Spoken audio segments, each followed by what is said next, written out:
ఉద్యమ నేత ఆరోగ్యంపై అనుమానాలు. కుమార్తె చేసిన ఆరోపణలను తండ్రి కొడుకులు ఎందుకు ఖండించలేదు? నిజాలను బయట పెట్టడానికి ఎందుకు భయపడుతున్నారు? నిజంగానే ఆరోగ్యం విషమంగా ఉందా?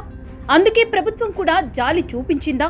ఇప్పుడు ఇవే పెద్ద ఎత్తున వినిపిస్తున్న ప్రశ్నలు. ఇంతకీ ఆ కాపు ఉద్యమ నేత ఎవరో తెలిసిందా?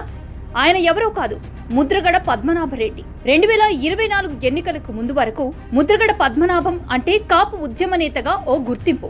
అయితే ఎన్నికల్లో పిఠాపురం నియోజకవర్గంలో పవన్ గెలవరని ముద్రగడ పందెం కాశారు. తన సొంత నియోజకవర్గం పిఠాపురంలో పవన్ ఓటమి కోసమే తాను పనిచేస్తా అంటూ ముద్రగడ బహిరంగంగానే ప్రకటించారు.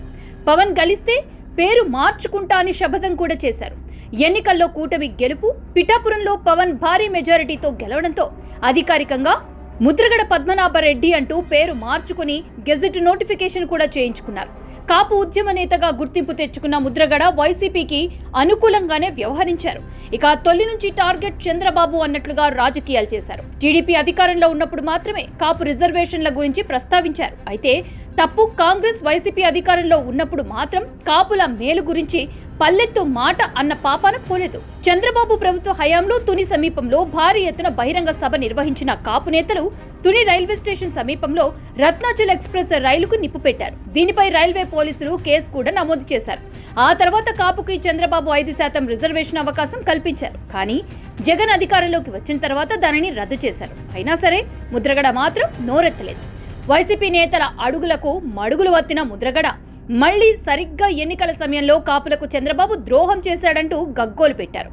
ముద్రగడ నాటకాలు పసిగట్టిన కాపులు వైసీపీని పక్కన పెట్టి టీడీపీ, జనసేన, బీజేపీ కూటమికి గంపగుత్తాగా ఓట్లు వేసి గెలిపించారు. దీంతో తన పాచిక పారలేదని భావించిన ముద్రగడ ఎన్నికల ఫలితాల తర్వాత సైలెంట్ గా సైడ్ అయిపోయారు. కాపు ముసుగులో వైసీపీ అధినేతకు అనుకూలంగా పనిచేస్తున్నట్లు పసిగట్టిన ముద్రగడ కుమార్తె ఆయనకి దూరంగా జరిగారు. జనసేన పార్టీలో చేరారు. ఎన్నికల్లో జనసేన గెలుపు కోసం క్రియాశీలకంగా పనిచేశారు కూడా. తాజాగా ముద్రగడ ఆరోగ్యంపై కుమార్తె క్రాంతి సంచలన ఆరోపణలు చేశారు.